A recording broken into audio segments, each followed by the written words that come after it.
కొన్నేళ్ల కిందట పూరి చిరు కాంపోలో రావాల్సిన సినిమా ఇది. కథ సెట్ అవ్వలేదో కాలం కలిసి రాలేదో కానీ సినిమా సడన్ గా ఆగిపోయింది. అయితే తాజాగా చిరు పూరి కలిసిన పిక్ ఒకటి నెట్టింట్లో తెగ హైలైట్ అవ్వడంతో మళ్ళీ ఈ కాంబో కావాలంటున్నారట మూవీ లవర్స్. మరి అసలు ఈ కాంబో సెట్ అయ్యే ఛాన్స్ ఉందా?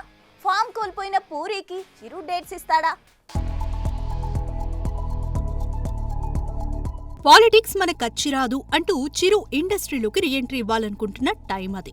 స్టార్ డైరెక్టర్స్ అందరినీ జల్లెడ పట్టిన చిరు చివరాఖరికి వినాయక్ పూరీల దగ్గర ఆగాడు. వినాయక్ డైరెక్షన్ లో కత్తి రీమేక్ చేయడమా లేక పూరి డైరెక్షన్ లో ఆటో జానీ చేయడమా?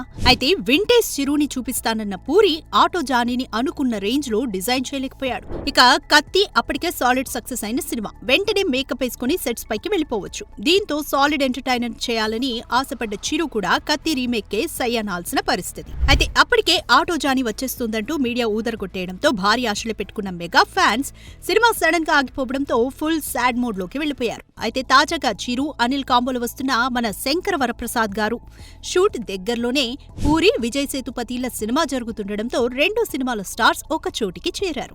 ఈ సందర్భంగా వీళ్లు కలిసిన పిక్ ఇప్పుడు సోషల్ మీడియాలో తెగ వైరల్ అవుతుంది. పూరి కాంబోలో వెనక్కి వెళ్లిన ఆటో జానీ మళ్లీ వస్తే బాగుండు అంటూ మరోసారి తమ మనసులోని మాటని బయట పెట్టేస్తున్నారట ఫిల్మీ ఫ్యాన్స్. చూడాలి మరి బెగ్గర్ లేదా భవతి భిక్షాందేహి అనే టైటిల్ తో రాబోతున్న పూరి విజయ్ల సినిమా సక్సెస్ అయి ఆటో జానికి దారి తీస్తుందో లేదో. For more videos like this, subscribe Big TV channel.